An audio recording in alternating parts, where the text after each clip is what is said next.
మనకి సమస్యలు ఉన్నాయి, బాధలు ఉన్నాయి, ఇరుకులు ఉన్నాయి, ఇబ్బందులు ఉన్నాయి, వ్యాధులు ఉన్నాయి, అప్పులు ఉన్నాయి, ఆర్థిక సమస్యలు ఉన్నాయి, కోర్టు కేసులు ఉన్నాయి, పిల్లల సమస్యలు ఉన్నాయి, పెద్దోళ్ళ సమస్యలు ఉన్నాయి, పసిపిల్లల సమస్యలు ఉన్నాయి, ముసలోళ్ళ సమస్యలు ఉన్నాయి, నిందలు ఉన్నాయి, అవమానాలు ఉన్నాయి, ఏ బోల్డ్ అన్ని ప్రాబ్లమ్స్ ఉన్నాయి. ఇవన్నీ ఎన్నున్నా వీటన్నిటికీ పైన యేసై ఉన్నాడు. సమస్యలు ఉన్నాయి, వాటికి సమాధానాన్ని ఇవ్వగలిగిన సమాధానకర్తయగు ప్రభు కూడా మనకు తోడై ఉన్నాడు.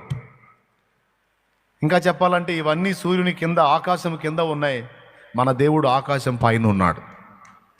ఓకే, అంటే సమస్తం ఎక్కడున్నాయి? ఆయన పాదాల దగ్గర ఉన్నాయి.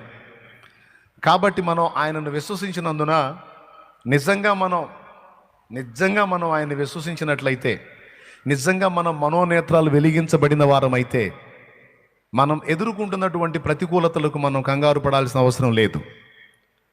మనం ఎప్పుడైతే ఆయన దగ్గరకు వచ్చామో, ఎప్పుడైతే ఆయన యందు విశ్వాసం ఉంచామో, ఎప్పుడైతే ప్రభువా ఇక నీవే నా దేవుడవు, ఇక నా జీవిత యాత్ర అంతా కూడా నీతోనే ప్రభువా అని మనం పలికామో, అప్పుడే మనల్ని ఆయన తన చేతుల్లోకి తీసుకున్నాడు. అసలు అంతకు ముందే మన మీద దృష్టి ఉంచాడు.